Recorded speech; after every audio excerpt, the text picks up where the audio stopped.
evening, everyone, and welcome to the Sandwich Board of Selectmen meeting. It's September 14th, 2017, and we will begin the session with the Pledge of Allegiance. Please stand.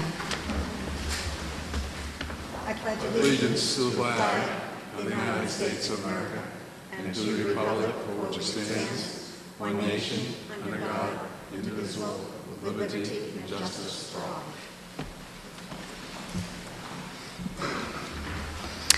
Okay, we have one set of minutes from August 24th, 2017. They were distributed online and in paper. Anybody have any questions? Make a motion, we accept the minutes. Second. Okay, any discussion? All in favor? Aye. Any opposed? Any abstentions? Okay, excellent. All right, that brings us to our first public forum. Mr. Robinson, you wanted to speak? Please come right up here.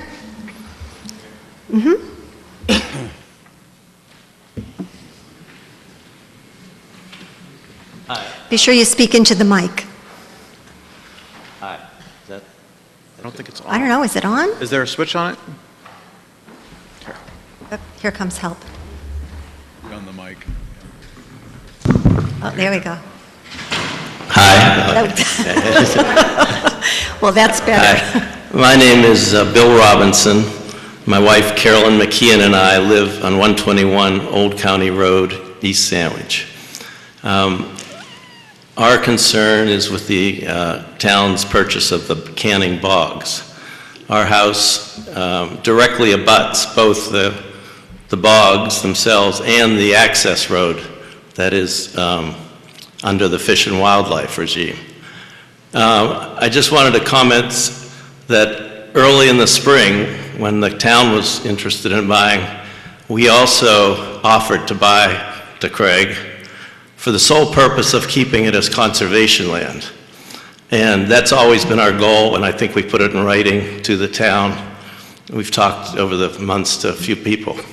So basically, we're actually semi-happy that the town is buying it, because we hope it is just for conservation purposes. And that's really the concern that I just wanted to put on the record. Thank you very much. Ms. Clunan, did you want to speak?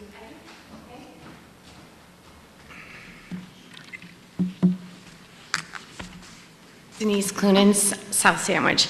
Back in January, I sent information in the form of an email that I had received from the Department of Public Health, who oversees the medical marijuana program. I'd like to read to you their response regarding the rights of municipalities on issuing letters of support or non-opposition. Municipal officials may choose at their discretion whether to issue a letter of support or non-opposition. In order to operate in a specific city or town, the RMD applicant must submit with their sitting profile application a letter of support or non-opposition from that municipality. As previously stated, a letter of support or non-opposition from the local municipality is required to move forward in the RMD application process. Sincerely, the medical use of marijuana program. Based on this information from DPH, in my opinion, the town of Sandwich is within its rights. Your majority vote as the governing body of our town should not change because of a threat of litigation. It goes against every belief in our system and the trust of Sandwich citizens. Furthermore, is an industry that threatens us really the type of entity we want in our community? Thank you. Thank you. Anyone else? Yes, please come up.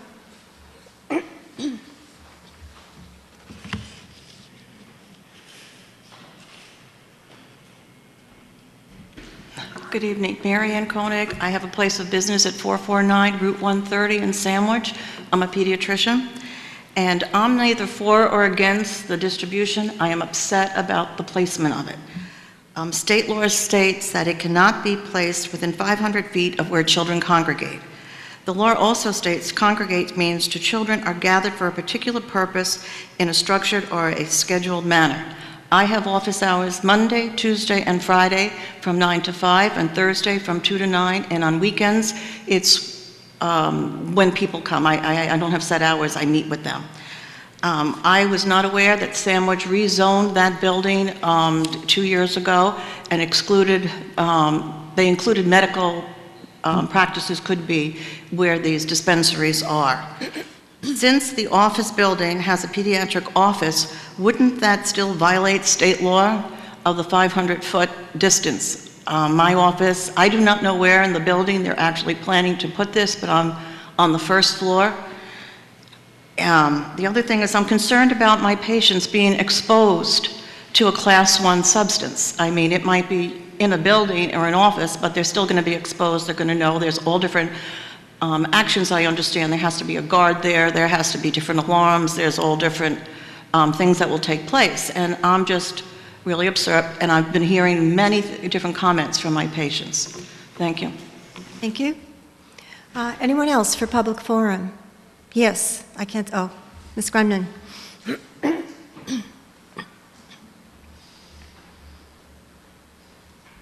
Hi, I'm Linnell Grundman, 51 Wing Boulevard East, and I just wanted to speak to the board. I know I saw on the agenda that you are revisiting the issue of voting for medical marijuana. I know that it's on your executive session.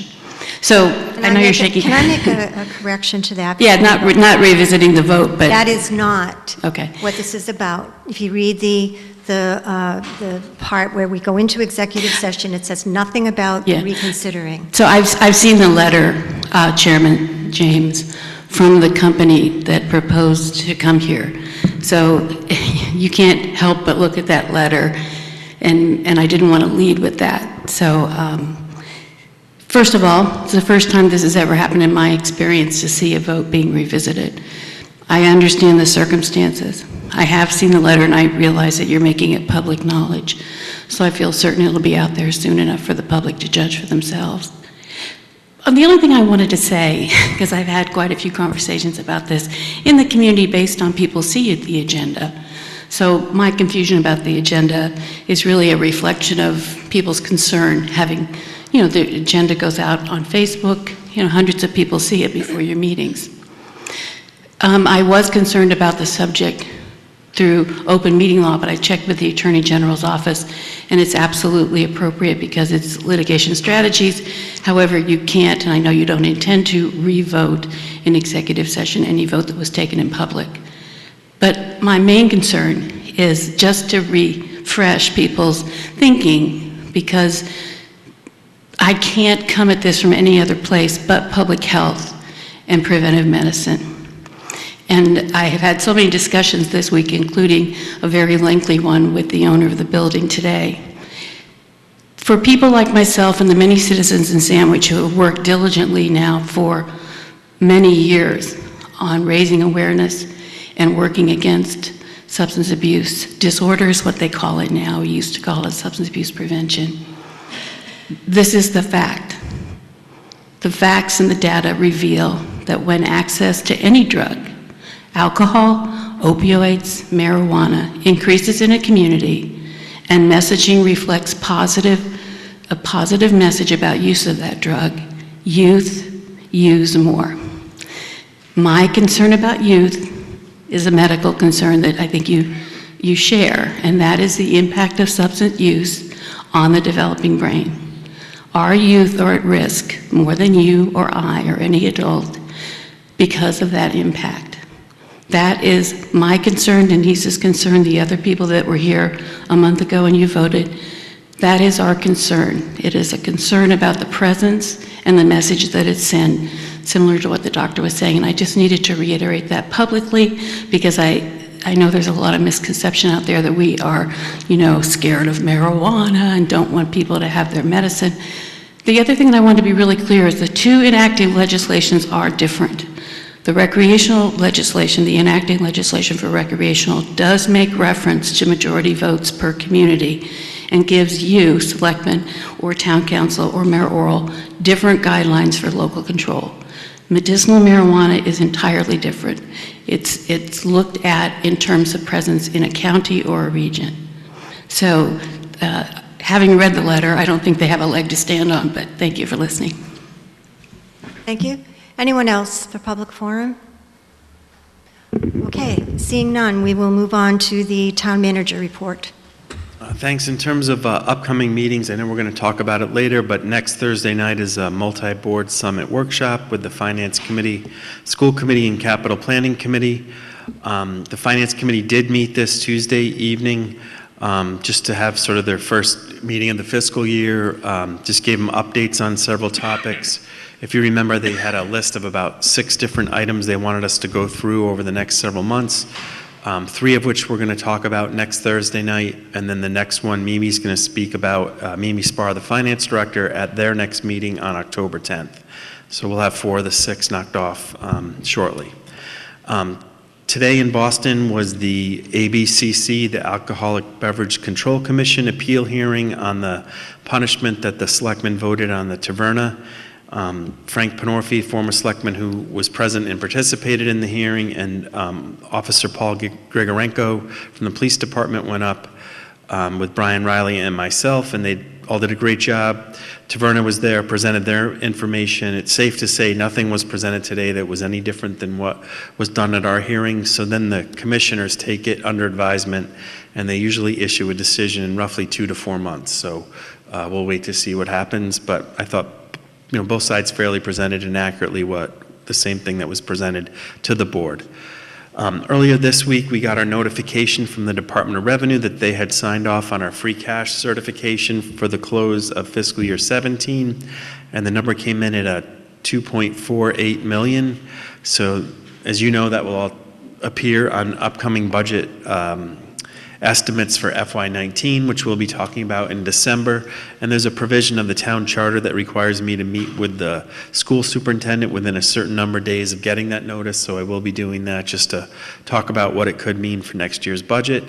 And then one of the parts that people often forget is each of our 3 enterprise funds, the Marina, the Sanitation Department, and the Sandwich Hollows Golf Club, all get their certifications as well.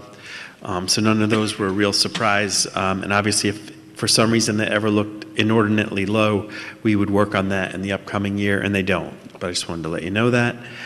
A public announcement on adult flu clinics that the Public Health Nurses Office will be conducting at the Human Services Building on Quaker Meeting House Road, 270 Quaker Meeting House Road, and that's open for all adults 19 years and older who want to sign up. They highly recommend that people call to set up an appointment at 833-8020, and there's 2 all-day clinics that they're doing. The first is on Thursday, October 5th from 9 to noon and then 1 to 4. And then the same exact times on Tuesday, October 17th, 9 to noon, 1 to 4. So those are always extremely well attended, and we just ask if possible people could call ahead so they find out what they need to bring.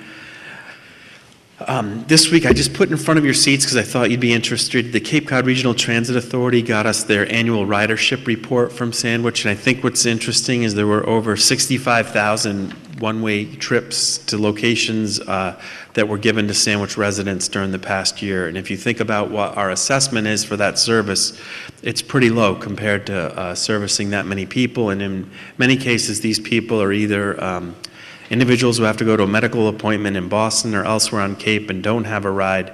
I think as we've known more recently that any kids that go to public schools in Barnstable have been using that as part of their transportation services. So I thought it was pretty impressive when you read how many individuals are served through that service. A couple things I want to provide updates on, which the board know about. On Monday afternoon, as part of Climate Week, which was a state designation from the governor's office, the Secretary of the Executive Office of Environmental Affairs, Matt Beaton, and the Director of Coastal Zone Management, Bruce Carlisle, met a group of us at Town Neck Beach at 1:30, and we went through a fairly quick presentation just to go in detail the 4 major erosion prevention efforts that we have. The first being the beach and dune restoration project that we got roughly 1/4 to 1/3 of the sand the last time the canal was dredged, but as you guys know, we're still working on other sources for potential sand. The second project was the Scusset Beach permitting efforts to try to permit a nearshore borrow site, which would be the first in the state if it does get permitted. The third project was the Army Corps of Engineers Section 111 study, which is probably the biggest thing that we're trying to achieve related to the beach because it establishes federal culpability for the man-made impacts of the Cape Cod Canal long-term and what that could mean for helping our erosion problem for basically having 100 years of starved beaches. And then lastly, our efforts with Sandwich Harbor, which are in their infancy, but we all know that a lot of sand has been pushed into that ecosystem and the estuaries are choked up, and we think that it can actually be environmentally improved while at the same time providing a short-term source of sand. Might even be a one-time source of sand, but it's something we want to try to do. So as you guys know, we're part of a three-phase study. We're only in phase 1 to see if it's even feasible, and if probably all the things that I've mentioned, that's the hardest one to permit. So I thought it was very well received. I thought it's fair to say, without a doubt, that Bruce Carlisle, the CZM director, has probably been our biggest champion for at least 5 years on several big grants that they've given us and other things. And then it just so happened on Tuesday was the next Mass Municipal Association Board of Director meeting, and we meet along with the Mass Association of School Committees with the Lieutenant Governor roughly once a month at the Local Government Advisory Committee meeting. So they asked me to present on our climate change efforts, our MVP award, which was Municipal Vulnerability Preparedness. We got a $17,000 grant a few weeks ago, and what that is for is to train key personnel so we can eventually become certified as an MVP community. Then that in turn enables us to apply for grants that we normally wouldn't be able to go for. And I made sure to focus on Scusset Beach because I think that is literally the biggest thing they could help us with in the short term, and I know they took good notes and said they would follow up on that. So that's it on the Climate Week update. And then lastly, this came in, and I missed it when I did the agenda cover sheet, but there is a one-day liquor license request on September 23rd from Heritage, which we should talk about because we don't meet again as part of a regular meeting until after that date. So if we could do that under new business, that would be great. That was all. Okay. Any questions for Bud? Any discussion? All right. Thank you very much. All right, on to our correspondence statements, announcements, future items, follow-up. Anybody? Okay, so I do have one. I received a communication from Glenn Cannon, who is from the Cape Cod Commission. And as part of the Cape Cod Commission, there's an organization called Cape Cod Metropolitan Planning Organization, or MPO. And there is an election. Selectmen serve on the board as regional representatives, and it's an actual election. Our former selectman, Pat Ellis, was elected to represent Subregion A, which is Bourne, Falmouth, Mashpee, and Sandwich on the board, and he is no longer able to serve or interested in serving. I'm not exactly sure which. So I wanted you to know I'm going to just pass the letter down. Any current Board of Selectmen is eligible to sit on this board. You can nominate yourselves. If somebody's interested and wants me to send the nomination in, I will. And they want the information by Monday. September 18th. I just got this. So yeah, just a willingness and ability to serve as a board member, and then the election, I believe, is in November. So I'm just going to pass this down in case anybody actually is. It deals with transportation and bike transportation and that kind of thing, municipal, regional planning. So if anyone's interested, be my guest. Come through in an email somewhere. Pardon? There was an email somewhere Okay, I about didn't know that. if everybody had gotten it or just Yeah. myself. So that's the copy. Okay.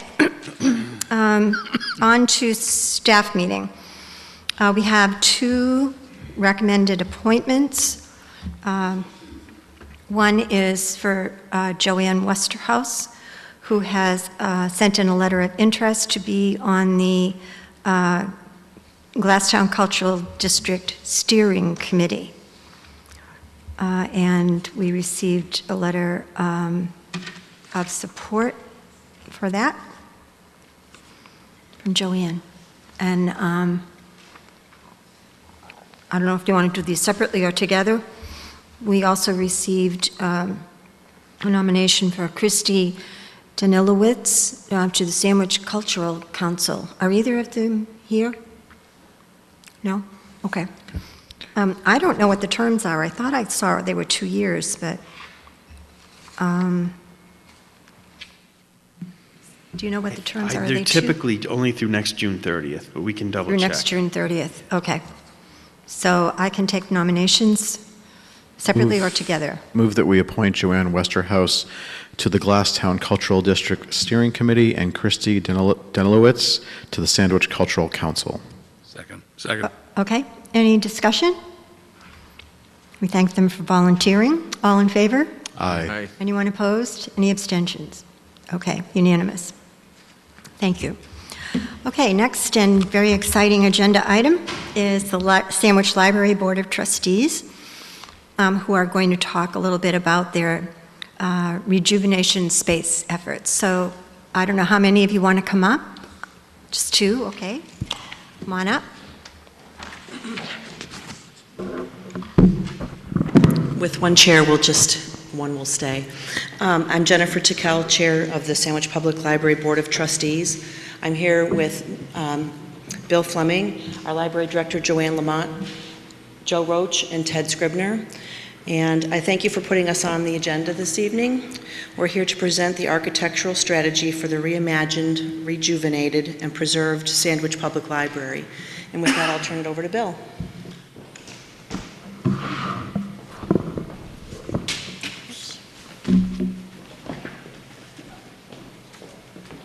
Thank you, Jennifer. Good evening, and thank you for this opportunity. We are here to present in a very abbreviated and compressed fashion a new architectural strategy which we believe is going to help us eliminate a whole lot of inhibitions that exist in trying to renovate or otherwise improve, rejuvenate different program spaces and service spaces within the library. We believe this new architectural strategy will serve us as a guideline as well to being able to preserve and restore, in some cases, important architectural links in the library back to Sandwich's past. In effect, we're talking about a strategy that is going to integrate what is traditional and historic with what is modern and progressive. The roots of this project extend back into early 2014 when an attempt at that time to build a new library in South Sandwich, the Golden Triangle area as it is commonly known, came to an end. That particular effort involved a 32,000 square foot building and carried a price tag of about $14 million. I mention those two things only because when we get to the piece about our current projections, you'll see there's quite a bit of difference. Our attention necessarily turned also as a result of this end to that project to facility renovations and program space modernization within the existing library. Well, we're here in part as well to thank the town and past boards, hopefully present boards also, for being consistently supportive of our efforts to engineer some major improvements to the current library. These improvements, you will see, actually fall into two different categories. One category is the physical plant. The other category is the parking lot area and entranceways to the building. I'm going to take a moment here to call your attention to what the building actually looks like, how it's set on the site, and how it has evolved over the years. This turns out to be a particularly important matter. You'll see why in a moment. So over here in this, well, this is Main Street, the new parking lot, 3 entrances to the building. This is the formal main entrance to the building. This rectangle right here is actually the original Sandwich Library, built in 1911. It's the same structure that is here, and that lasted some 50 years. Subsequently, in 1965, This space here, which is currently the town archives and was created earlier as the McKnight Room, as it is called, and this midsection here were added to the original building, as I say, in 1965. And this dotted line here was actually therefore a wall with windows, because that was the end of the building. In 1984, this last half of the structure was added. Now, people don't like to think about this, especially my friends and associates who are of a certain age. To me, the 1960s, in 1960, when John Kennedy was elected president, I was 15 years old. So when people talk about the 60s, that's current events for me. What I don't like realizing is that that is actually history. It is 50-something years away. I don't really dwell on that.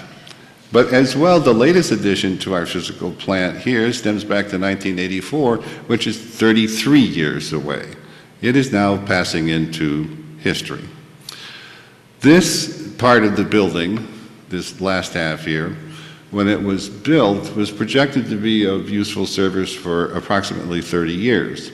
Well, it's been 33 years, time's up. The other thing I want to emphasize here is that within this confines of this building, we obviously have a lot of programs, services, patron-dedicated spaces, and so forth. It turns out that if you try to improve matters within that space in a systematic, progressive fashion, a little project here, another project later, down the road from there, another project comes through, it's almost impossible. The reason is that if you attack any particular major program area of the library, you want to do something significant, not just cosmetic, you automatically bump up against other spaces which have to undergo change, which in fact causes another space to have to undergo change in order for you way back here to get accomplished what you wanted to accomplish. Part of the reason for that is you were looking at a 14,000 square foot building, not a 32,000 square foot building. And we are unable, for all practical purposes, to go up, to add space, out, or down. So what you see is what you get, as they say.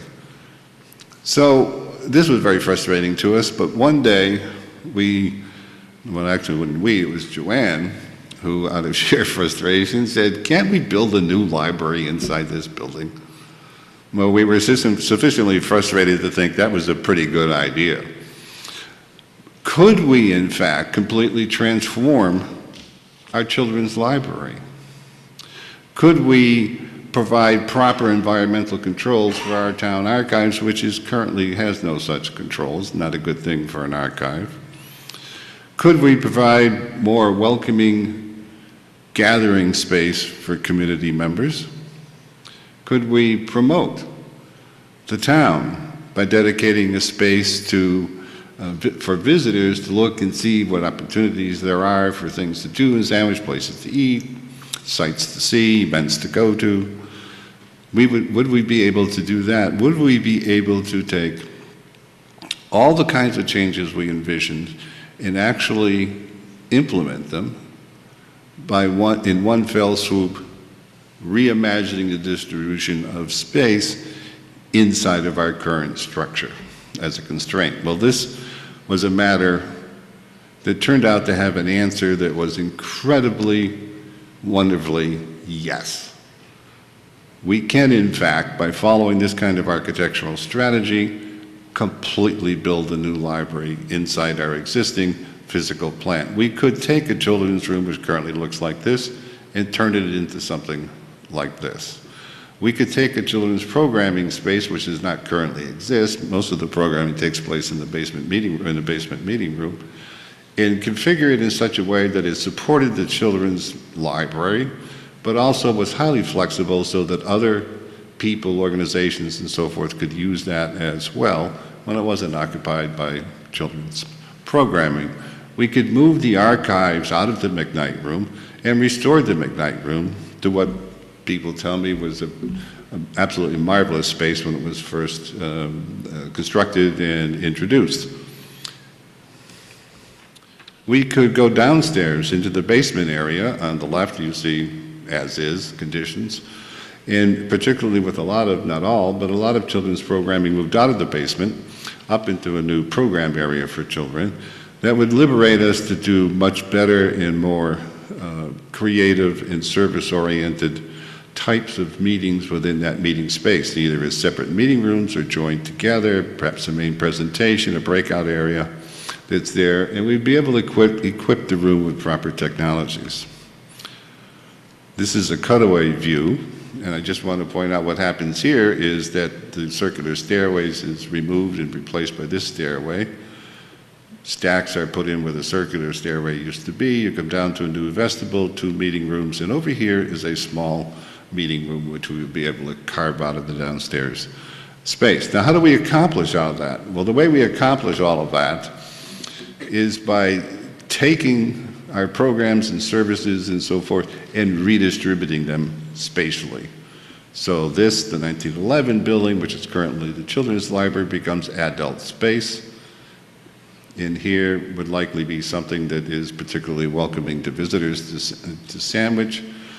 The McKnight Room has been transformed. The archives, that's transformed back to more like it was by moving the archives over here into a newly constructed room with proper environmental controls. The children's libraries over here, the programming space, and so on and so forth. It turns out it's pretty ingenious. So where do we stand? The architectural strategy is good. In fact, it's more than good as far as we're concerned. We're quite excited about it. But we need to translate the vision into actual plans. And we've been going about this in a very systematic fashion. So first was, is it feasible before we go any farther down the road? Turns out, yes, it is. Okay. What's it going to take? How much is it going to cost? And so forth. So we anticipate that stage 2, which is developing schematics and detailed design, will cost us about $100,000. Right now, and the end of that will give us firmer total cost for executing the entire project, but estimators of the architectural firm have indicated that it's likely to cost something between 2.8 and 3.5 million, looking at it from this perspective. So we will be investigating various means in which we could acquire $3 million in order to execute the entire project. I want to mention, by the way, it's highly important if we can at all do it, to do this all at once, because it is extremely obviously disruptive of library operations to have folks in there pounding away and sawdust flying around and all that sort of business. So instead of moving the library in and out, in and out, in and out, we just do it one time. So that's the quick overview. I thank you for the opportunity. If you have any questions, please let us know. If you want to talk about this later, because you've got a full agenda, the 3 of us are available at any time to meet with anybody who wants to, and we can elaborate on matters. Thank you. Great, thank you. Any questions? Yes, Bob? I have one. If this plan doesn't come together, have you thought of possibilities in the future of going to the wing school? They have a librarian there now, and there's plenty of room in there. Is that a possibility that you've thought of? Not that I know of. Is it a real possibility? Hasn't been thought of? No, there would have to be, part of our difficulty clearly is that if you do something like that, it would be extraordinarily expensive, because an awful lot of change would have to take place at that wing school. We're looking at $3 million, not $30 million. Right. I know you guys, and I'm not privy to all this business, but I know already we're talking about, this shocks me every time, destroying the wing school cost us $5 million. Right. It just blows my mind. We're talking about a whole new library inside our existing structure for $3 million. It's not that bad, so, okay. Yes, go ahead, Mike. If my memory is correct, way back when they were looking at the Golden Triangle, one of the sales pitches was that there was grant money, some serious grant money available. Is there grant money available for restorations? Not the same money. Not the same money. That was from the Library Board of Commissioners, I think it's called. Massachusetts Library Board of Commissioners, it's a construction grant, so you have to add on to the building, but we're constrained by lot lines and can't do a construction grant. Right, so that particular line of funding, and you're right, it was $6.9 million. So it's handy, but it will not fund this kind of project. Yeah.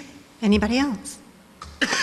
Dave. So are there proposed funding scenarios for this today, or you haven't gotten that far yet? We're not that far yet. So what you would like, I think, as we come to our upcoming budget season, the consideration of the $100,000 to go forward with the design specs? Yes. Okay. Yes. All right. So we need to keep that in mind. Anybody else have any other questions? I think it's a great idea. I think it's great. And to be conscious of taxpayers' money, I mean, you know, this has been a project that's been coming for a very long time. It just hasn't worked out. And I think it's great to see something innovative. Yes, Mike? I just thought of something. Have you built into this social media type access and what that means as far as accessing information? I mean, it isn't just books anymore. It's online stuff. Oh, heavens no. The digital pieces in our collection, of course, because they're digital, they aren't space consumptive, have just exploded in the last several years. I know, Joanne, did you want to say something about that? Do you want to come up, Joanne, so everyone can hear you?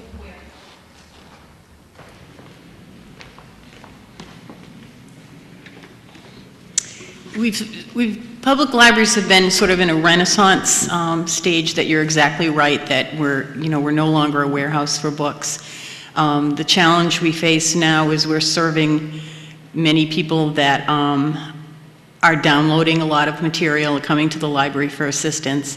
And probably the best analogy is if you drive by the library at 8 o'clock in the morning on a summer day, or at 5:30 on Friday, we have bistro tables outside, and you see the amount of visitors that are sitting at those tables and using our Wi-Fi that expands out into the parking lot. So a lot of the services that we're offering now, when we're straddling traditional library use with innovative library use through technology, we already have in place. We're just maybe not doing it that well. And it's simply because you're taking a building built even in 1984, who knew we would be walking around with devices that were this big? The challenges we face, we don't have enough electrical outlets and data cabling, so we're certainly keeping up with all of that. So we will accommodate things that are going to enable us to grow, even as we don't know even 10 years from now what's technology going to look like. So. Well, that was my concern, is that the bandwidth, if you're actually going to promote that, do you have the Wi-Fi capability right now? Or would you have to bring it in? No, we're very strong. One thing that you should note too is the library is not on the town's network. We're not on the network infrastructure of the town. We're through our cooperative library system. So that's kind of giving us that opportunity to expand that way as well. And that organization gets a lot of state funding to expand access. So. Great, thank you. Thank you. Any other questions? I asked the same question when I talked to her earlier. So, any other questions? Well, thank you so much for coming. Thank you. And we will definitely be discussing it as our budget season approaches, and also next week we are having a workshop with the Finance Committee and the Capital Improvement Planning Committee, so I'm sure it probably will come up as well. I think we have it. Thank you. Okay, moving along. Updated Board of Selectmen meeting schedule. I just wanted to, I think we had one small change the last time we talked about it, so I made the change. Just wanted to make sure everyone had, and again, this is just a proposed schedule through the end of February, and obviously if an issue ever comes up, many times we call a special meeting, but just wanted to lay out, especially with the upcoming fall and winter holidays, so it's all there. Any questions about it? It's pretty much the same thing, other than the couple corrections we made last week. Okay. September 21st and October 19th, multi-board summit workshop meetings. But I did not invite the school committee for this particular one. Okay. So, just because the focus is, kind of geared toward the large capitals, so. Okay, go ahead.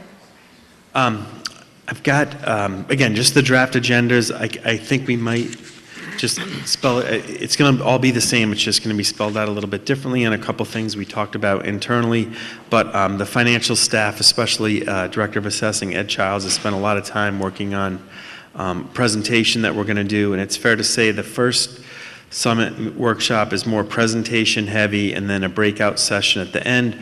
The second one has a much shorter presentation and then more time for the breakout. So we'll be ready to go next week, and a lot of time's been spent on it. So I hope you'll like it.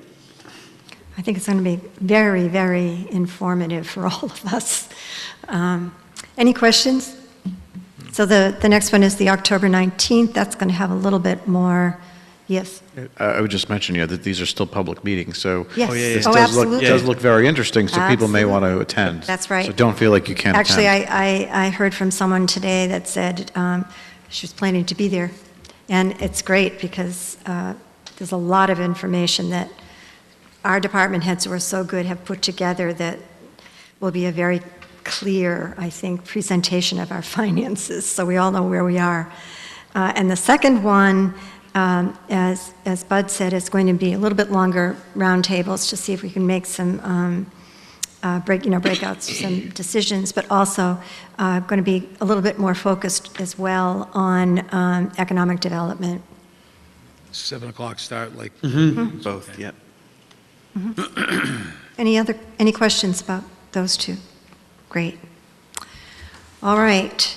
Moving along to the Canning Old County Road property, approval of acceptance of deed and property closing documents.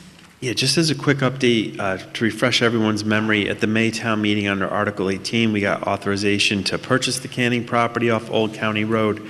And it's fair to say that in the due diligence process, before we decided to finalize anything, it was discovered that there was a federal conservation restriction on the property, a 50-year restriction that had roughly 41 years to go. So we made sure to run that by the appraiser who had done the initial appraisal on the property, just to make sure the purchase price that we had talked about still made sense, and that person was very comfortable with that. And then there's a lot of due diligence where we actually toured the site, and I think just to back up what Mr. Robertson and Ms. McKeon had said earlier, it was pretty clear to us after looking at it that the major portion of the property south of the railroad tracks really makes no sense for public access. For conservation department access at times it would make sense, but not for the general public. The important thing is it directly abuts a whole bunch of state land, including the state game farm, which sort of eventually ends up by Scorton Creek, and it also directly abuts Talbot's Point Conservation Area. And really, we see the part of the property that's north of the railroad tracks really doesn't have a lot of space for any trails, but if trails were ever expanded on Talbot's Point, it would be nice to at least have people have a slight lookout of that area. So again, we don't anticipate any high-level use. It'll be put under conservation land, under Conservation Commission oversight, and again, there's no intent to greatly expand any access or anything, only just from the existing Talbot's Point conservation property. And so we had hoped that we'd have tonight the acceptance of deed documentation, but in lieu of not having it, I put a proposed motion in front of everyone's seat that if you're so willing, it would authorize me to be able to sign any of the acceptance of deed and closing documents, provided that town council is acceptable with the language and everything. They're working with the other attorney, and they're trying to do a closing potentially by the end of the month. Okay, so what would you like us to do? There's a proposed motion. Oh, okay. Move that the Board of Selectmen authorize the town manager to sign the acceptance of deed and any other required closing documentation to purchase the Canning property off Old County Road as authorized by the May 1st, 2017 annual town meeting under Article 18, provided said acceptance of deed and other closing documentation is acceptable to town council, KP Law. Is there a second? Second. Okay, any other discussion? Okay, all in favor? Aye. Any opposed? Any abstentions? Okay, that's great. Thank you. All right, potential special town meeting and related topics. Yeah, I think. Oh, wait a minute, I skipped Okay, over yep. the promotions fund, but maybe we should do that first anyway. Okay. The potential town meeting. Okay, so in your packet, I just put, you'll see there's a month calendar for November. There are 2 federal holidays in November, Veterans Day and Thanksgiving. In the past, most boards of selectmen have tried to hold, if we have a special, before Thanksgiving. And I know a couple times we've had to do ones in the middle of the winter, and I know that's always a concern because many of our residents go south for a few months. So all I was doing was, if we felt there was a need and the board wanted to have one, probably the most likely date would be Monday, November 13th. You don't have to decide anything tonight, but I thought it would be worth talking just really quickly about potential articles, just to see if you think it's worth it, and if so, then that would let Doug and I start planning on some of these things to get them ready. So there is a list of potential articles, and I'll just explain these really quickly. I think I mentioned this in my report probably 2 months ago, that Eversource has been working with us because there's utility easements that go through the Maple Swamp Conservation Area. One set of easements goes to the 1920s, a second set to the 1930s. The language in the 1920s is more accurate in what they need. So there's a couple sections of the Maple Swamp Conservation Area that would be needed to do a state-required electric reliability. Basically run another electric line down the high tension lines. It would be nowhere near as big as the current ones, but it would be on separate poles. And so they're going to be working with us and the Conservation Commission about how to get that easement language changed. And then there were potential zoning bylaws, and I'll run through these quickly. The Wing School Area Municipal Reuse Overlay District, which we talked about previously, and that Sue, Doug, and I went to the planning board meeting 2 Tuesdays ago, and the planning board is holding a public hearing on next Tuesday here at Town Hall at 7. A second one is, and I'm trying to think, the easiest way I can explain it is, with the state adopting new marijuana laws in August, it changed many of the, for lack of a better word, direction that we were receiving from higher sources on how to take votes if a town decided to impose a moratorium. Now that those laws have changed, what town council is recommending, and it was actually confirmed at that Mass Municipal Association meeting I was at on Tuesday, that the best way to do, if there's concerns about recreational marijuana prohibition, is through both a zoning bylaw and a town bylaw. So town council got us the language that we'd use if the board supported doing that, and the planning board, and it's literally like 1 or 2 sentences for each one. It's very short and simple. You may recall that we have a temporary moratorium on recreational. I think it's through next June 30th of 2018. So town council just recommends the sooner you act on it, the better. It doesn't mean it can't wait till May if you want, but if you're going to have a special, it would make sense to think about it. The next zoning bylaw, I'll just be a little bit cryptic about. Major developer and landowner in town is trying to look at possibly installing a smallish sized wastewater treatment plant on their own property, but right now the town bylaw prevents treated discharge from being disposed of in a zone 2 of water protection district. DEP allows within a zone 2 with high levels of conditions. The Cape Cod Commission allows treated effluent disposal, again with a long list of conditions, but our local zoning doesn't. So we've had a couple of meetings with the developer, his environmental representatives, town council. They drafted some zoning for us to consider. Town council's reviewing it, and we haven't given it to the planning board yet, but it's still being looked at. And the type of thing we're talking about, it would likely have a volume limit. It would require hookup to public facilities if it was needed. It would require, if a larger treatment solution, they would be required to hook up to that. So I guess the best way I could describe it, it might be a reasonable stopgap measure before we go to the higher level wastewater treatment that we know we're going to have to do in the next, I would say, several years. I think it's something worth talking about, and I think what's imperative is we've involved the water district and their water consultants at every meeting, because they're the ones that have obviously the most concern about the Zone 2s. So we're still trying to work through all this. It may be that it's so complex it's going to have to wait till May, but I just wanted to let you know that's being worked on. And then lastly, if the board later tonight or whenever decided that you wanted to consider amending the promotions fund, that would be on there. I think what jumps out at me is there's not a single financial article here, which is a good thing, which means what we voted in May and what the state approved as a final budget, estimated budget in August, it doesn't look like we're going to have to make any changes. So that's a good thing. Yeah. Any questions for Bud? What is the drop dead date?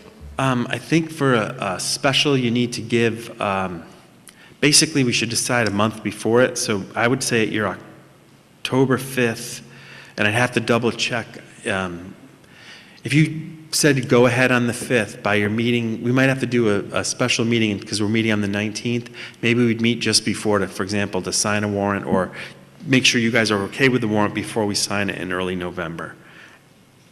What's strange is under state law, you have to give 2 weeks posting notice on a special, but the annual, which is usually much larger, you only need 1 week. But that's just the way the state law is. But any opportunity for Kensington on this, or is the timing too tight? From what I've heard, some work's going on about the survey work and other things. It sounds like from town council it's too tight to get that on here. Okay. But that is being worked on still, and they have done some survey work out there. Any other? All right, so we need to think about it, and we can talk about it again in a couple of weeks. All right, excuse me. Back to Sandwich Promotion Fund and potential revisions to the Special Act. We talked about this last week, and we heard from both chambers and from the chair of the Visitor Service Board. And so, as Bud said, if we have to change this, it's got to be done at the special town meeting. So I guess I would love to hear your thoughts about it now that you've had a week to think about it, and we'll go from there. Who would like to start? Oh, did you want to say something? No. No, okay. Who would like to start? But what is the process to change this? If we decide to change this, it Yeah. goes to town meeting, what is the process? Yep. So if you decided to change it, I'd take good notes. I'd probably take a whack at it, but then turn it over to town council to really write it better. They would draft the proposed amendment, and then it would have to go first to town meeting or special. If it passed town meeting, a simple majority vote, then it gets submitted to the state legislature, and Representative Hunt and Senator DiMacedo would then try to carry it through. It's fair to say that most special acts, like sometimes you might be able to get one through quicker, or some take longer, but most special acts take 12 to 18 months to get approved, because there's a required state committee process, and then all the state departments chime in, and then the legislature votes on it, then the governor has to sign it. So it doesn't happen overnight. Okay, that's what I thought. I just wanted to validate that. A little historical perspective, maybe for those that are watching. Could you give us a little overview about, again, like? Yeah, so this started, and I wish I had the exact date with me, I think in the mid to late 90s, and it was actually a petition article that was proposed by the then executive director of the Canal Region Chamber. It was submitted as a petition article, and I'm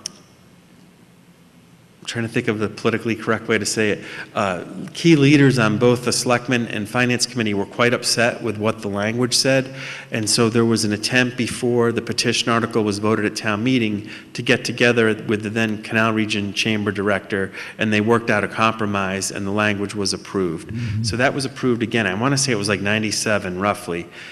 The weird thing about it was it specified membership from certain groups, a couple of which then went out of existence. And so we then rewrote the act to expand the membership, because by then the Sandwich Chamber had started. So I think the membership might have been increased from roughly 5 to 7 or 9, but the Sandwich Chamber was added, and there was a clause added that if any of these groups go out of existence, it's an at-large member appointed by the Selectmen, which was smart because it protected if things changed. Those are really the only changes that happened. There might have been some small semantic changes, but that was it. But it was just a pure special act of the town. It wasn't a state mandated thing. But my understanding was the original draft was modeled after a similar act in Provincetown and Plymouth. So those two towns already had something like it, and so this was modeled after that. The monies come from the state room tax. Yeah, so the best way I can explain it is the rooms tax that a local vote was taken to establish the percentage of additional tax that then comes back to the town. Most of the tax goes to the state, but this additional amount comes back. The way that our act was written is because at the time we were bringing in roughly 160,000 and budgets were built on expecting that money. So that's why that threshold was created. Anything above 160 would be split 50-50 with the town and the Visitor Services Board, and then the Visitor Services Board would give it out for things like, marketing, tourism promotion. There was a stipulation about a certain percentage being used for town beautification efforts, but it gives quite a bit of discretion on what that can be used for. Did the act establish the Visitor Service Board? It did, yep. And the reason we're revisiting is because concerns over how the money is being dispersed? And I would just say, from the different boards of selectmen, I would say over the last 3 years have asked me to take a look at things and see if there was a better way to do it. And if, when it first started, there wasn't a local chamber. That was one difference. And I think there were good points made 2 weeks ago that it's not always to say that either chamber does exactly what a Visitor Services Board does either. So there's different things that the VSB still considers that don't have anything to do with either chamber. And the monies we've been actually realizing for this purpose has been in the 25 to 30,000? Yeah, it's funny, like it's been quite it sort of goes after the economy. So it was high when it first started, dropped low, and thankfully it's gone up recently. And I was talking to one of a former member of this group who owns a lodging establishment in town, and we were both remarking that several of the B&Bs are now homes, not B&Bs. Riverview has bought up a couple of the smaller hotels in East Sandwich and have turned them into dormitory space.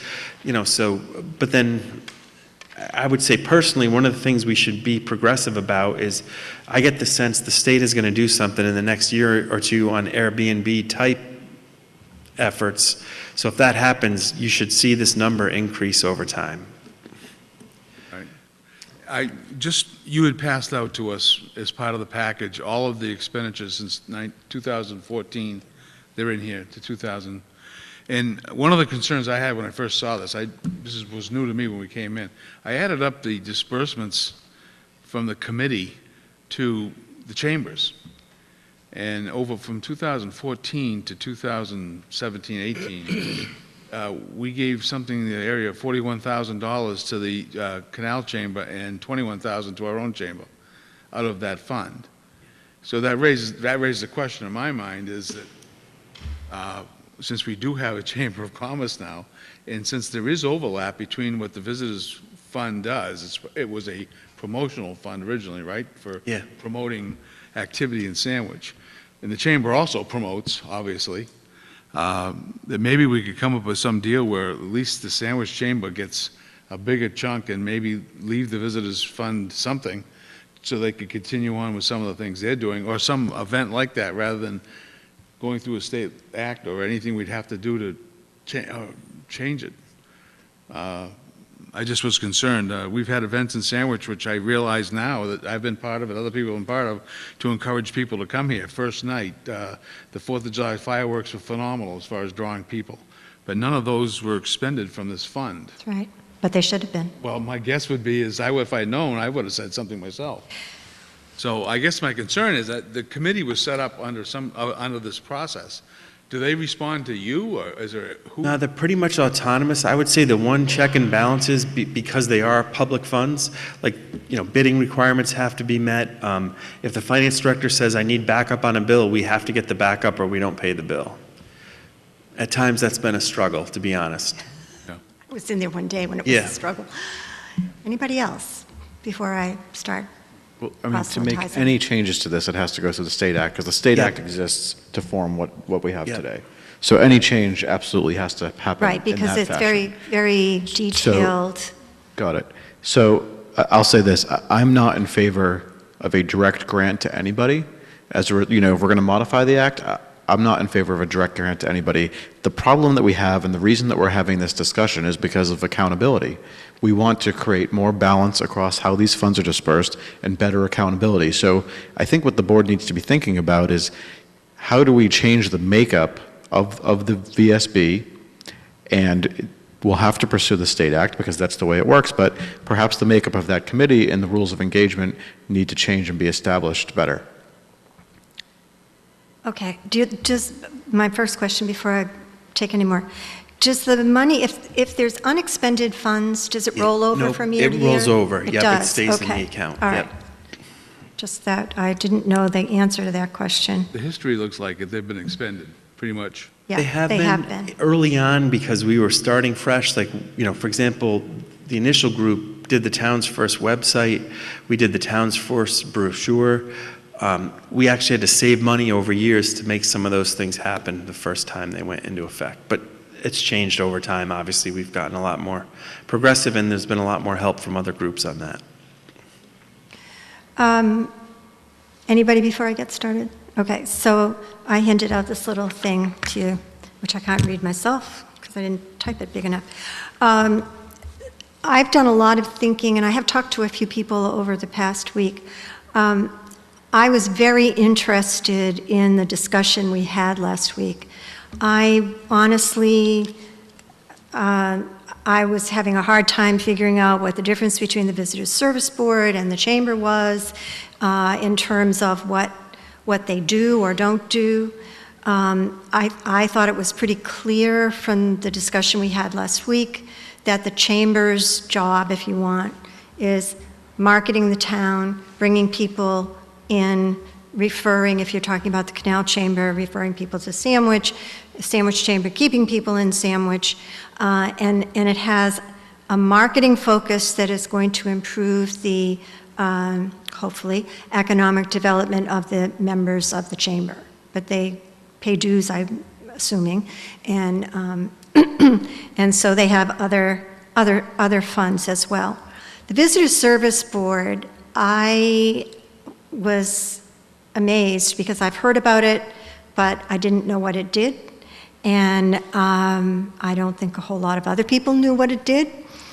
And, when I went back to look at the enabling legislation, it's very, very clear there. It can fund any town beautification, recreation, event, public safety, promotional activity, and public improvements. And there's no regulation that it has to be a nonprofit that applies for the money. The town can apply for the money. And so my question is, why aren't more people applying? If you look at where the money has been distributed over the past couple of years, exclusive of the Chamber, and I went through and added it all up as well. I only took 15, 16, and 17. I didn't take 14. The amount that was not expended on the Chamber totals over 3 years, $9,176. That's an average of $3,000 a year that the Visitors Service Board allocated for beautification, recreation, and so on. I think about Peter, who was going crazy trying to raise however much money for the fireworks, and this was available, and we didn't know it. I also, it says no less than 10% of the funds should be expended. In other words, you have to spend at least 10% of the funding on those projects, and that's not happened. It hasn't been funding 10% of all of those things that I listed. I think it's a great service as long as people know about it. I would like to see something, if we're going to change this at all, something added such as you have to publicize when the applications are due, publicize what the money is for, and so on, because honestly, it went to Sandwich Cultural Council or Arts Alliance. It went to Catha McGuire, who was doing signs and supervising the islands, and that's pretty much it. you know, there's money there. So it was easy, I think, for the Visitors Service Board to just say, okay, we're going to give a lot of money to the chambers, because they fit, of course, into the whole scheme. I would like to see the Visitors Service Board stay. I disagree with you. I think that we should consider some type of a grant. It could be done through the Visitor Service Board, but some type of a specified grant, whether it's a percentage of the money that's over and above 160,000, or whether it's a percentage of the whole. I gave you some weird numbers here just to show you what that would do. Say you took the last 3 years and totaled it up, and then you looked at that as a percentage of the whole. You know, does 10% do it? Does 15% do it? Does something in between do it for a similar, you know, amount of money? I don't know the answer to that question.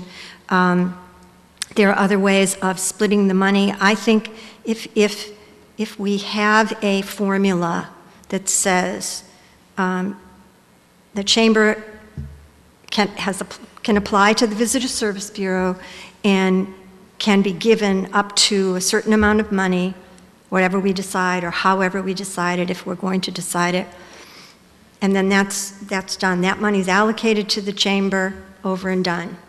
If they don't want it all, that's fine. We can use it for something else. But I also agree that if you're going to apportion a certain percentage of that, that it should be more in favor of the Sandwich Chamber than the Canal Chamber. So that's my take on it. And what do you think? Yes. Just because you said we disagree, we might not entirely disagree. And it's okay if we do, you know. What? No. I'm fine with that as long as there's conditions. Accountability, that's all I ask for. Okay, fine. And there should be accountability. We should be knowing, everybody should be knowing, whether they give a report at town meeting, which they don't, as far as I know, do they? No, they haven't given a report at town meeting. They haven't given a report to the Board of Selectmen, and I know my friend Frank Panorfi has talked about this over and over and over again, that they haven't been before the Board of Selectmen. That's got to be, it's that whole accountability thing, it's got to be written in, because otherwise I don't think it's going to happen. What's the application process, all that stuff? Exactly. There should be a formal application process. But a question for you, Bud. Some of those disbursements of major money, 10, 15,000, if they're for a thing, is that a bidding issue, or? I mean, it could be, but I don't know. I'd have to think about each different matter. It would be hard because, I mean, you'd almost have to say, okay, who's going to run an event on December 31st? And there's really only one group that can apply, but it's, I don't know. I'd have to really think about that. I mean, I think of, Doug Dexter was here last week at Public Forum talking about the repairing the little boat and the signs and the things that tourists notice around town. I mean, we could apply for money for that. That comes under this. We just have to know about it and get organized enough to do it. So that's my take on it. Following you two, basically, is I see a place for the Visitor Service Board if they do what they were established to do, which is those projects that people should be applying for that promote the town, that beautify the town. The 10% is supposed to be doing that anyway. So you figure 10% of $30,000 is every year there's a minimum of $3,000 that should be going specifically for programs for beautification, if that's what's in there. I mean, there are some rules, but I don't think hasn't been. Again, no accountability. I think my question would be, are there other municipalities that have put similar boards in place that have rules that perhaps we could adopt that would help us with this problem? I can check. I know some towns make direct payments to local chambers. I don't know of, other than like probably us in Bourne that have 2 chambers. At one point I had checked, and I think like in the Yarmouth and Dennis area, there's like a pretty substantial contribution made. But the amount they bring in on rooms tax is like 10 times what we get. I think Provincetown was over $1 million a year in rooms tax. Wow. And ours is about 300,000. And the Airbnb will change that equation. It probably will change it more, increase it. I guess that's why it's important to get whatever we're going to do, get it laid out cleanly, because... This is the right time to do it. And Yes, I of almost course. like, our worry when this first went into effect was that 160, and it's sort of a very odd formula. If you look at it now, you have no idea why it was created, and I feel comfortable enough now that enough time's gone by, that money's built up over time. We don't need the 160 threshold, and I almost think like a flat percentage or something would make the most sense, as opposed to even keeping that 160 in there, if that's what the board, wants to consider amending it. So I calculated 10% and 15%. I just started there. So over the 3 years, the total was, with the current formula, was $75,852. If you did a 15% of the total collected, not the 160, it would be $94,755. 10% would be $63,169. The 75 is kind of right in between. So What you're saying, Sue, is that, but you don't put a 160 cap. If I wouldn't. 250,000 comes in... No, but if you did 50% going to this, then the town would lose a lot of money that it already That's right, counts yeah, on you in its can't do that. budget. So you couldn't do that, I don't think. But I would say you could easily go up to 25%, even though if you looked at the hard dollars, it's more than what they're getting now. I think we'd be fine with that, especially knowing that things are probably going to go up with the Airbnb I liked the coming in. 15. I thought that was So pretty good. if we did something like that, you take that set amount of money that comes in, and then it still goes to the visitors board. Then it's up to us to determine what happens with that. What's the process, right? And you could write the process into the act if you wanted. I wouldn't go into too much detail, because then there's not much Right. flexibility, but Right. do something. Right. I mean, Jay gave us something, I forget how much totaled up to, but it was about 8,000, I think. 2, 4, 5, well, a little bit more for Boston Globe Travel Magazine.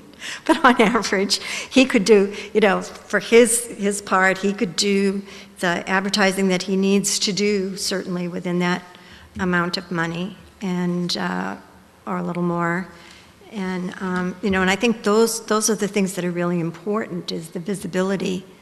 Maria Oliva last week talked about her staff referring people to Sandwich. I was a little unclear as to how that played out, but it seemed like it had. Well, I think it's their job to make referrals to any town. They're the contact center that when you're coming into town. I don't know, I can ask Jay, but I suppose we must supply information to them, written, I would think, about Sandwich. Do Is Jay we here? supply flyers to them, to the Canal Chamber? Can you come up just a second, Jay? So Mike's question is, when the Canal Chamber makes referrals to Sandwich, do they do so because we've sent them promotional? They usually have flyers. I know Brian is a good example here at the Earl of Sandwich, but they have flyers in their visitor center. So what'll happen is people will come in and they're like debating on where to go, where to sleep, and they'll be like, hey, the Earl of Sandwich has vacancy tonight. It's a great motel. It's right on a beautiful 6A, things like that. It's a little bit different for us because people are already in Sandwich, and sometimes they're looking for lodging, but most of the time they're looking for, the downtown, the retail establishments, the restaurants. What's the big restaurant in town?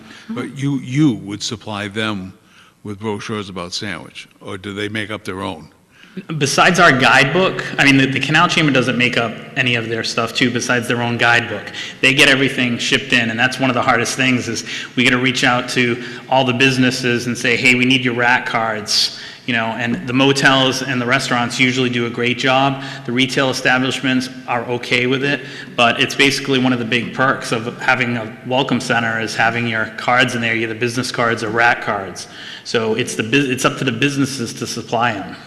So my loaded question is this: if we did not pay them a penny, would those rack cards and stuff still be there?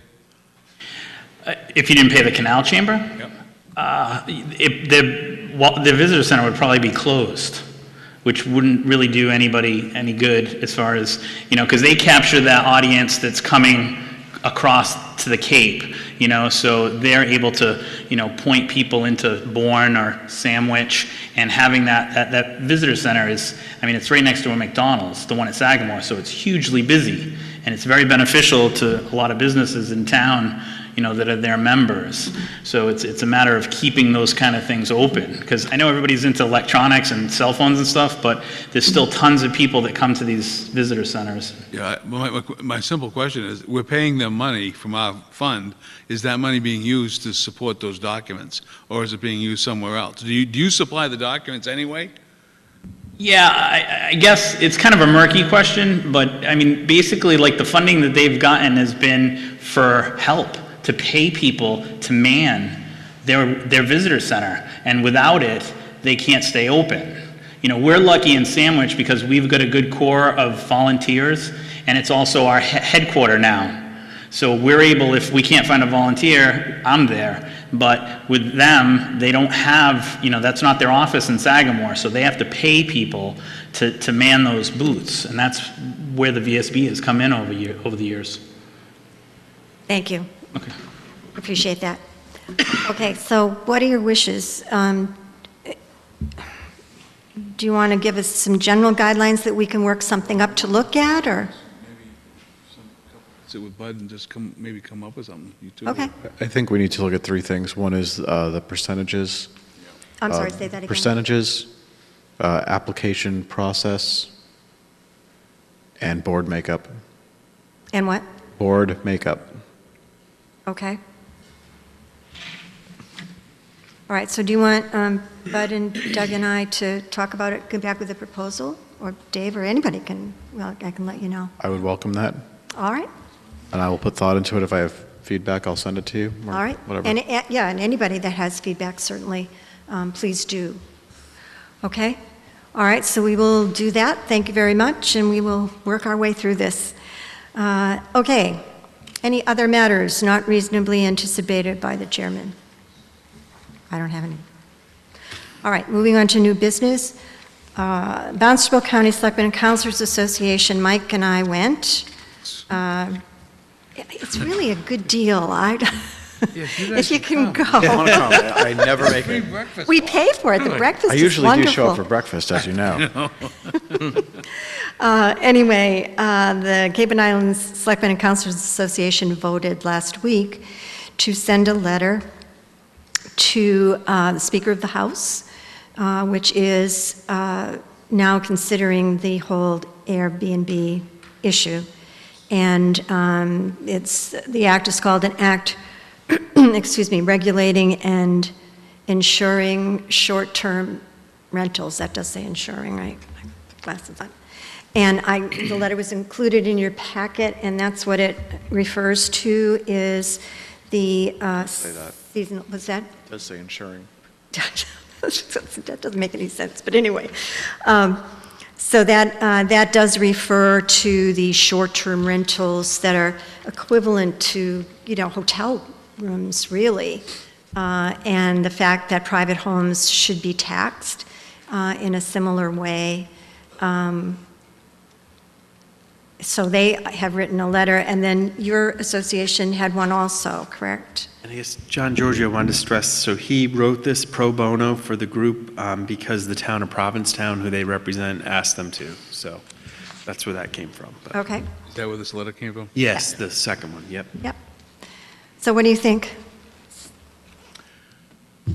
I would make a motion that the board support the proposed Airbnb legislation.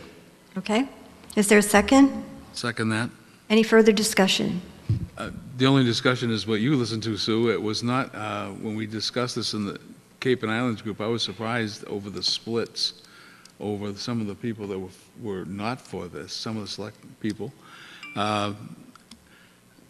It's going to be a lot of money if, in fact, it goes through. I had a major developer tell me today with a lot of properties that on 4th of July weekend, the Airbnb rooms were greater in number than all of the hotel rooms for that weekend. They sold more rooms, and it's hurting their businesses. I use it all the time. Oh, I don't use Airbnb, but I use one of those, VRBO or one of those. And last year when I was in Florida, I asked the fellow who rented the place to us, I said, how do you collect the tax?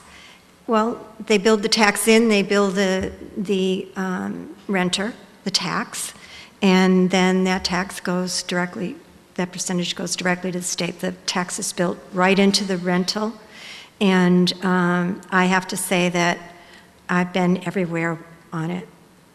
You know, Hawaii and all of these other places, it's a great opportunity, and people do use it. And I think some of the fear is that people are going to be scared away if they have to pay a tax.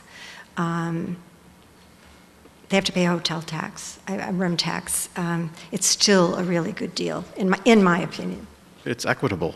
Yes, it is equitable. And I think some of the comments the other day, I don't think they quite got that. They were kind of all over the place. So, in my opinion. Okay, any other discussion? All in favor? Aye. Anyone opposed? Abstentions? Okay, that's unanimous. We will send a letter of support. The next thing, which I thought was really very intriguing, was it was as a result of an editorial in the Cape Cod Times, and I forgot to bring the card, but one of the town councilors in Barnstable was talking about joining a class action suit against pharmaceutical companies who produced opioids and sold them to physicians as long-term control of pain, when in fact they knew that any long-term use of the opioids would result in addiction. It's one thing to use them short-term, it's another thing to use them long-term. So there is a class action suit that has got started. I gave you the information, and they wanted to know if we wanted to join in. It does not cost anything, apparently. It wouldn't cost the town anything to do that. So I thought I would present that as well. I get a little nervous when I don't know anything about what they're doing, and I don't really know what this is all about myself. Do you want me to try to get more information on it? Yeah, this is the Cape Cod Times article. Yes, it was. That's all they gave us. So I get a little nervous about just relying on a newspaper article for the information, but. I will attempt to get in touch with the town councilor, whose name I don't remember, about it. I think that it's a legitimate class action suit, in my opinion. It's been an awful, the opioid epidemic, which is extremely severe on the Cape, has required all kinds of taxpayer money that is going toward monitoring it, fighting it, police and fire, Narcan, everything. It may very well be that this has a chance. So I'll find out. I'm not saying I'm not for it. No, I understand. I perfectly understand that, and I will find out more information, and we'll have it another time. Is that okay? All right. We have a proclamation. Do I have to read it? I don't think you have to read it, but. Okay. This is National Senior Center Month. And, I'll read a little bit of it. They have asked us to read this proclamation. Whereas Sandwich, Massachusetts is home to more than 6,415 citizens 60 years of age or older, 32% of the population. Whereas the older citizens of Sandwich, Mass. represent a dramatic trend in our demographic makeup. Whereas older Americans are significant members of our society, investing their wisdom and experience to help enrich and better the lives of younger generations. Where the Sandwich Council on Aging Senior Center has acted as a catalyst for mobilizing creativity, energy, vitality, commitment of the older residents of Sandwich. Where through a wide array of services, programs, activities, councils on aging empower older citizens to contribute to their own health and well-being and the health and well-being of their fellow citizens. Whereas the Sandwich Council on Aging Center in the town of Sandwich affirms the dignity, self-worth, and independence of older persons by facilitating their decisions and actions, tapping their experiences, skills, and knowledge, and enabling their continued contributions to the community. Now therefore, I, Susan James, Chairman of the Sandwich Board of Selectmen, do hereby proclaim September 2017 National Senior Center Month, and call upon all citizens to recognize the special contributions of the Sandwich Council on Aging / Senior Center participants and the special efforts of the staff and volunteers who work every day to enhance the well-being of the older citizens of our community. So they would just like approval to publish that proclamation. I declare that I'm one of them. I was going to say, There's only one here who isn't. looking around, that all that was true. So thank you to my fellow board members. Oh, getting there. You're there. Okay. And with that When being he was said, talking about 1960s and John Kennedy and how long ago it was, I'm hiding my face here. I do remember when I can't remember the name of the room there, but that now has the archives in it, when it was a brand-new room, and I was very young, and finance committee meetings Right, you were were held in there, there. That was Thomas even before McKnight Bud. room. Yeah. Yes, it But my was. father was on the finance committee. Yes, I'd he play was. in the new library And we met there, we until absolutely did. late at night, Isn't that funny? playing chess with the Sandwich Chess Club. Okay, Dave. That's a different Anyway, subject. is there With a- that, I'd make a motion that we proclaim September National Senior Center Month as requested. Second. Okay, any other discussion? All in favor? Aye. Any opposed? Abstentions? Our senior center really does an excellent job. The staff is just wonderful. All right. Now we come to an interesting little discussion, and that is the Housing Assistance Corporation Community Gardens and potential town site. As most of you know, if you've read social media or the newspaper for that matter, Housing Assistance Corporation has notified community gardeners who do wonderful things in terms of donating some of their produce and whatever to the food pantry and the senior center, and they have been using a parcel of housing assistance property that originally was slated to be Dana's Fields, right? They had bought it for to set up essentially a post-homeless shelter, and teach them how to garden and grow things and all of that, and that ran into a little bit of opposition, and Bud can tell you a little bit more about that.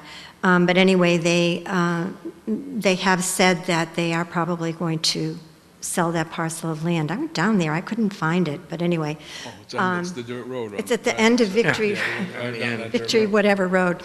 So Bud and I talked, and Doug, who had this brilliant, I think brilliant idea, that if we would like, we could allocate a parcel of land for the community gardeners to move to. And Doug came up with this brilliant idea that the Roberti farm, where the tree farm is already in existence and being cultivated, has been set aside for agricultural uses. So it would absolutely fit within the use of that land. There are entrances into it. There's no irrigation at the present time, but the tree farm has irrigation. And They have irrigation out at that other place, do they? I don't know. oh, I thought I read that they did, but I'm not sure. Be hard to do watering pots. There's a private well. They told me there's a Hack told me there's a private well on the site. Build a well with that little house. I think so, yeah. So I am bringing it forward to you to see whether this would be something that you might be in favor of. We haven't even asked them if they're in favor of it, but Piece of land as big as the one they have now. yes, it is. There are a couple of walls there, I think, right? Doug, you went down to look at it.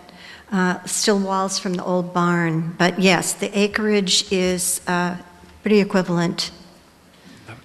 And I'm certainly in favor of exploring this. I don't know what steps we need to take to do it, but I've gotten very positive feedback from the community immediately just from this agenda packet going out. Oh, good. Good. Well, that's a good thing. What do you think? I mean, we have to, oh, go ahead, Bud. I would just say if the board is supportive, we would just explore it further. We have Justin Ward, the tree warden, because he knows soils and stuff, going out to take a look at things. My guess is if you gave us the go-ahead, we could come back to you in a month or so with a plan of action, sort of, and, our goal would be if anyone out there, they'd have to sign a license agreement, so at least we knew who was there, we had contact information, and I think on the rough math that Doug did, and he deserves all the credit for coming up with the idea on this, we think it's almost one for one, if not a little bit bigger of space we could allocate than what's out at Housing Assistance Corp.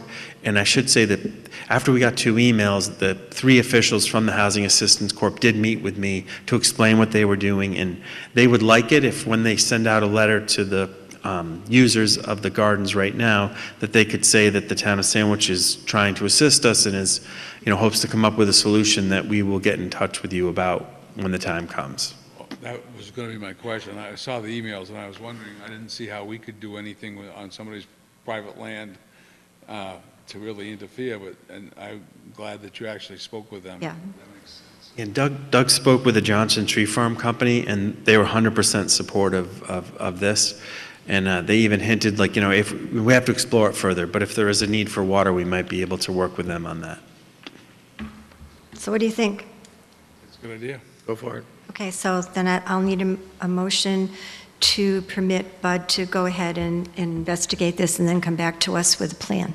Is that right? Yeah, that's Make okay. a motion that the board authorize the town manager to pursue the use of parcel A as shown in our agenda packet for the use of the new community garden. Is there a second? Second.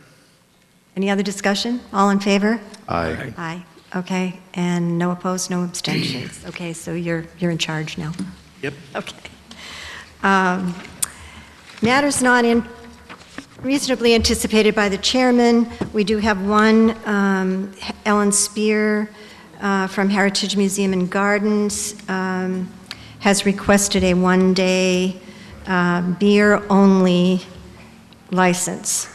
They're having a beer garden, I think, Hoppy Fall beer tasting.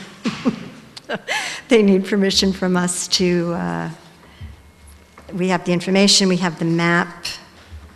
Looks very similar to what they've had there before.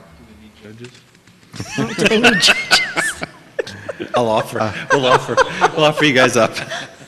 Okay. I'd move judges. that we issue the Heritage Museums and Gardens a one-day liquor license for Saturday, September 23rd from 12 to 5 p.m. for beer only. Is there a second? Seconded. Okay. Any further discussion? All in favor? Aye. All right. Any abstentions, opposed? Okay.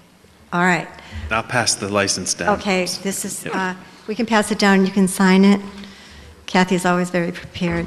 Any other matters not reasonably anticipated by the chairman? Okay, seeing none, we have a second public forum. Is there any public that wishes to speak? Yes. Yep, come on up.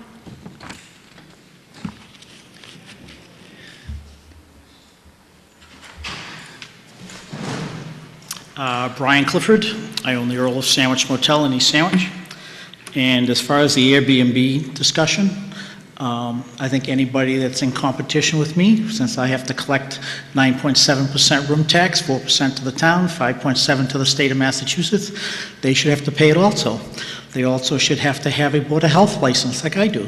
They also should have to have an occupancy permit from the building inspector and the fire department. They should come around and push all their smoke detectors like they do on my property every year. Secondly, I wanted to talk about the Visitor Services Board. I talked about it a couple weeks ago. I'm the original presenter at town meeting in 1997. I was on the original committee. I worked with Bud. I don't think it's a question of accountability. I think it's a question of awareness. As far as accountability, they post their meeting schedule every month downstairs on the bulletin board. Has anybody seen it? They have to send their minutes. My wife typed up her minutes the other night, and she sends them off to Taylor White every month. So As far as accountability, I can't say that. As far as awareness, the 7 members on the board, and the board has not had a full complement of members for a number of years now, they are appointed or approved by the Selectmen, by the Sandwich Selectmen. My wife was appointed from hospitality, Donna Thomas, I believe, from the Canal region. Jay just had someone new from the Sandwich Chamber, Dave Merrill, but they're missing 3 members. The 3 Town of Sandwich Selectmen at-large members, those vacancies have been left vacant now for a number of years. As far as the 10% to beautification, public safety, all that, it's anywhere from 10 to 40%. You know, in the beginning, a lot of people came and applied for the money. The Citizens Police Academies, both fire and police, they could get their money from there. I spoke to Doug Dexter after the meeting the other day about, you know, we expected him to be at Tuesday's meeting, we thought, to ask for the grant money, but he didn't come. The fireworks could get their money. I don't agree that it should be a chamber piggy bank. It was never intended to be a chamber piggy bank. They were one of the ones that were allowed to apply for grants, but they were the only ones who continued to come to get the money. Everybody else kind of fell off by the wayside. So I would like you to try to work within the existing framework. You know, make some suggestions. It's a public meeting. Any one of you can come. You can appoint your 3 at-large members so that there's a full complement of people on the board. The 15 grand that the Canal Region got a couple weeks ago went to pay for staffing. That was presented at the meeting. It went to pay for staffing. Jay got 15 grand the other day at the meeting to basically to pay for all the overages at his building. We rely on the chambers to be open, to have their visitor services boards open. We need the Canal Region booth at the Sagamore Bridge to be open. There's some problem right now, and I've spoken to Randy Hunt about it, about the Mott money. Mott doesn't want to give the chambers money to keep the visitor services board, the visitors centers open. But if you go down there, especially the one at the Rotary, the old Rotary, the Sagamore Bridge, it's busy. It's busy all the time, and they refer to us. And the reason they refer to us, maybe more than anybody else, is because we consistently call every day at 10 o'clock all the chamber booths and give them our vacancies for the day. It's just the way we do it. If you go down to the one on Route 195, they actually put it on a board, the Cranberry Highway one. They actually put it on a board, and if you look at the board, there's only about 3 names all the time, mine and 2 others. So, again, I'd just like you to leave it alone. I don't want to get into a fight on town meeting about it. Work within the framework that it has, but please appoint those other volunteers to work on the board. I know it's difficult to get volunteers to work on a lot of town boards, but I'd like you to do your best. Thank you. Thank you. Yes.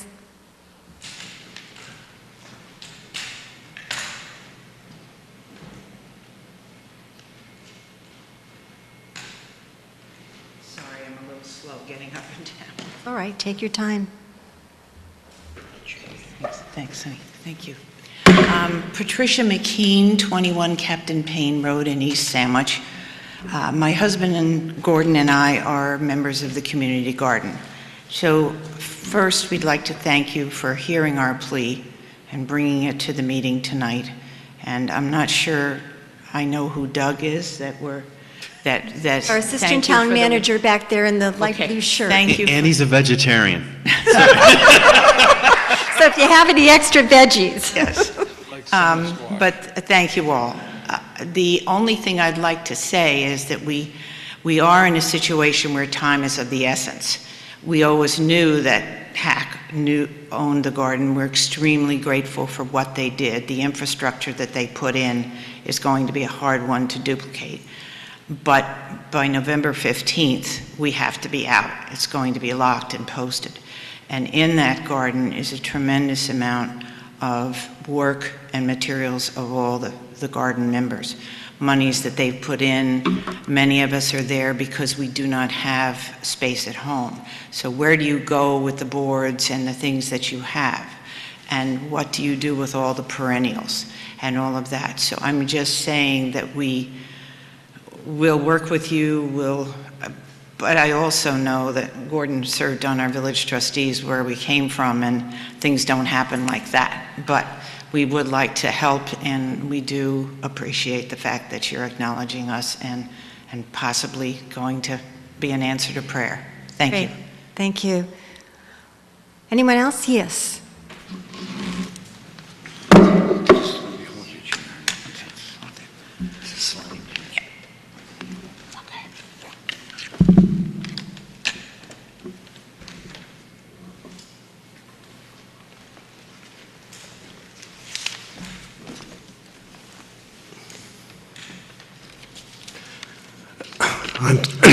I'm Ted Jelinek. I'm a psychiatrist. I've been practicing in Sandwich for the last 20 years, and I would like to speak in support of having a medical marijuana dispensary in Sandwich. My office is at 449 Route 130, and when I learned that there was a possibility that there might be a medical marijuana dispensary coming into my building and across the hall from my office, I was initially quite alarmed about it. I didn't really know what that would entail in terms of amount of traffic, noise, or possibly disruption.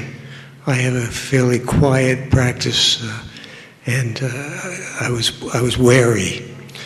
On the basis of that, I made a visit to the Brockton facility where this organization has its medical marijuana dispensary, the only other one that I know of that they operate.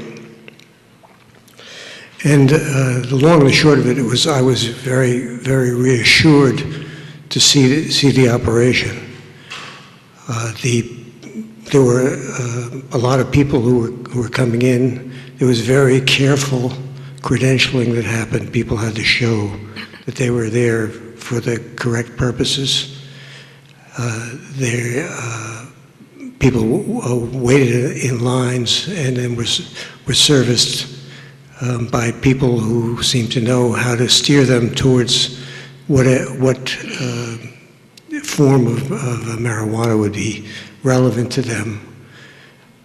The people who came in were mainly older people. From a superficial vantage point, they looked like they were sick people. There were a few younger people, but by and large, it looked like a medical clinic, and I was reassured by it. On the basis of that, my concerns about the possibility of having their dispensary across the hall from my office were, my concerns were largely allayed. And I was concerned when I learned that the town had decided that it wasn't going to allow that to happen.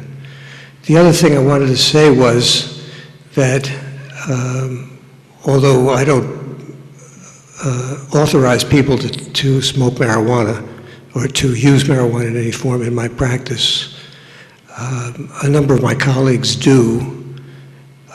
The procedure is that they don't prescribe it, they just authorize it in some official way, and then the patient goes to the dispensary and fulfills the prescription. You have 1 minute okay. left. So I'll say in closing that I've been impressed with what my colleagues have told me. These are anecdotal reports, but people who are quite indisposed, incapacitated with mental illnesses, and who haven't responded to the conventional treatments which is not uncommonly the case, unfortunately. Some of these people, I've been told, have responded very dramatically to marijuana. So I think from a humane point of view, it's unfortunate to deprive these people of the access to medical marijuana. Thank you. Anyone else for public forum? All right. Any closing remarks? I just want to mention the planning board hearing about the potential zoning overlay at the Wings School is on, the hearing is on September 19th, and it's here at 7 o'clock. Is that correct? Yeah. More than 3 of us show up, is that a problem? Pardon? If more than 3 of us show up, is that a problem? No. All right. Having said that, we are going to move into executive session in accordance with Mass General Law, Chapter 30A, Section 21A, because the chair declares that having an open session may have a detrimental effect upon the town's bargaining, litigating, or negotiating position as applicable to Purpose 3, litigation strategy, in good health medical marijuana proposal, request for reconsideration of selectmen vote, and threatened litigation. I'll take a motion. Move that the board go into executive session in compliance with Mass General Law, Chapter 30A, Section 21A. The chair declares that having an open session may have a detrimental effect upon the town's bargaining, litigating, or negotiating position as applicable for purpose number 3, litigation strategy, in good health medical marijuana proposal, request for reconsideration of selectmen vote, and threatened litigation. Is there a second? Second. Okay, I need a roll call vote. Bobby? Aye. Mike? Aye. Dave? Aye. Aye. Thank you very much, and good evening, everybody.